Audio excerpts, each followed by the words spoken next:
अभी तक सिर्फ अमेरिका के पॉलिटिशियंस ने देखी है, डेमोक्रेट्स ने भी देखी है और रिपब्लिकन्स ने भी देखी है। इंडिया में मैंने जानबूझ के किसी पॉलिटिशियन को दिखाई नहीं और दिखाना भी नहीं चाहता हूँ।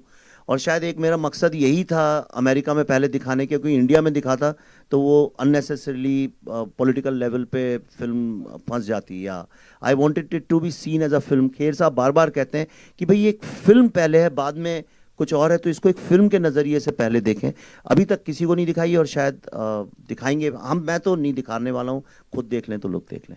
It was impossible to emotionally unwind, क्योंकि हमें पता था कि दूसरे दिन सुबह उठ के जो सुना है उससे भी ज़्यादा भयानक स्टोरीज हमें सुननी है। And we kept doing this for like almost a month and a half.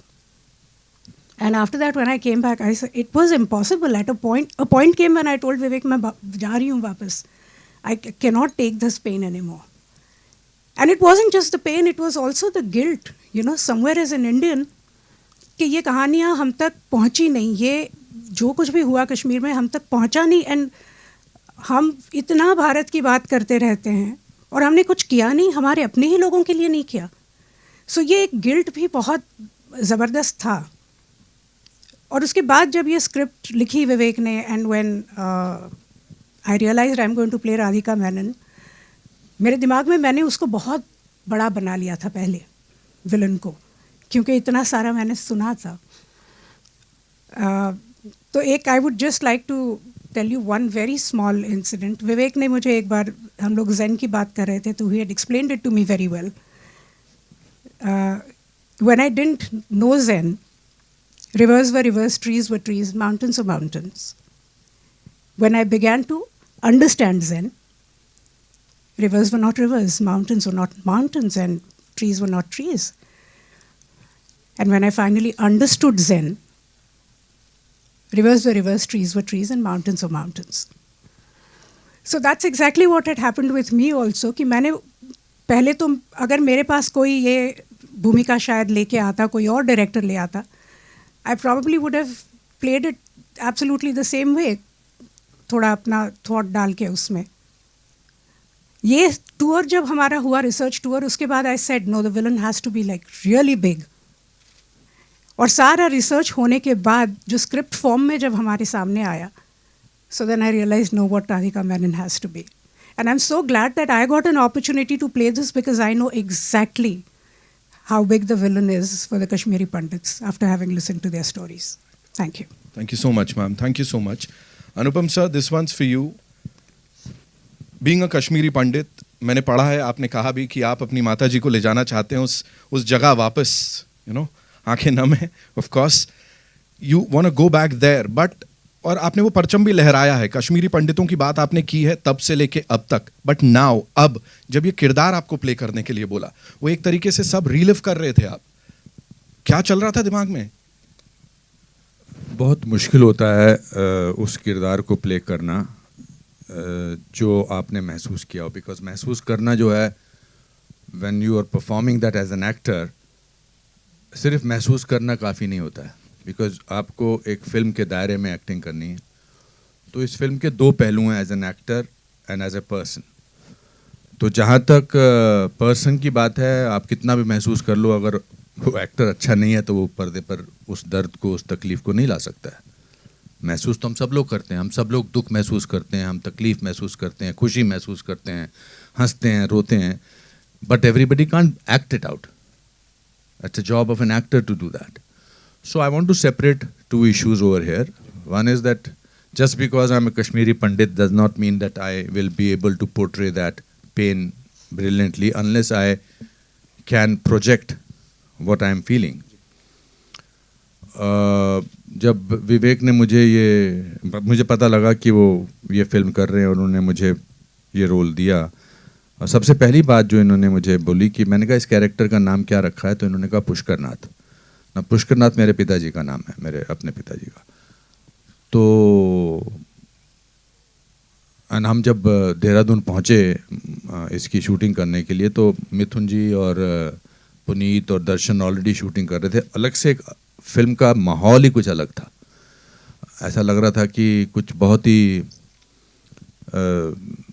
Important film बन रही है, क्या हो रहा है, क्या सिचुएशन है। हम तो बाहर से आए थे, फ्लाइट से ऐड किए थे, रास्ते में खाना वाना खा के गए थे। And then it dawned on me what it is to be playing Pushkar Nath, a simple normal human being जिसको कोई दुनिया की ऐसी चीज़ों का पता नहीं है। I was representing a normal Kashmiri Pandit from Kashmir, which my father represented very well. And then it was difficult to do that role, because how do I separate the emotions of Anupam Kher from the emotions of actor Anupam Kher? What is real and what is acting?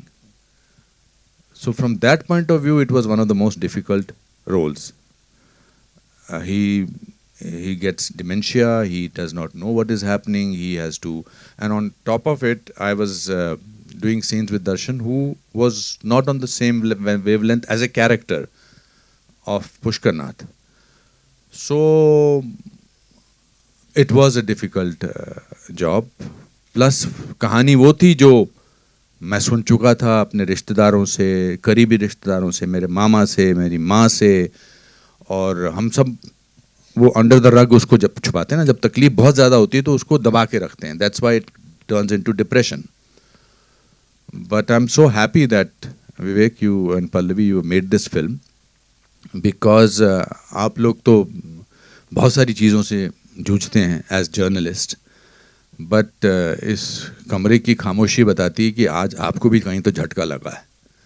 And that is the biggest achievement, I will say, of the film, because when pain reaches other people, then half the job is done. So I think this is what this film has done. Thank you so much sir, thank you so much. Vivek sir, this one's for you. मैं आपसे जानना चाहूँगा, generally क्या होता है, film आने वाली होती है, बहुत हल्ला गुल्ला मचाया जाता है, मार्केटिंग होती है, प्रमोशंस होते हैं, ये यदाकदाई देखने को मिलता है कि जब फिल्म का ट्रेलर आ चुका है, लोग खुद से उसको रिव्यू कर रहे हैं, लोग उसके बारे में बात कर रहे हैं, ऑर्गेनिक रीच जो कहा जाता है, प्लीज़ मेरे को उसके ऊपर थोड़ा बताइए, because I know you would not want to talk about that कि ठीक है यार सही जगह जा रही है चीज़, बट नहीं, ऑर्गेनिक रीच और जिस तरह से इसको लोगों ने एक्सेप्ट किया है उसके ऊपर प्लीज़ बोलिए कुछ।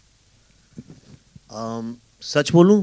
बिल्कुल सच बोलना है सर। डिप्लोमेटिकली बोलूं, देखिए ऑर्गेनिक रीच, ऑफ कोर्स मैं मीडिया का स्टूडेंट हूं, मैंने कम्युनिकेशन में ही पढ़ा है, one of the best institutes in the world.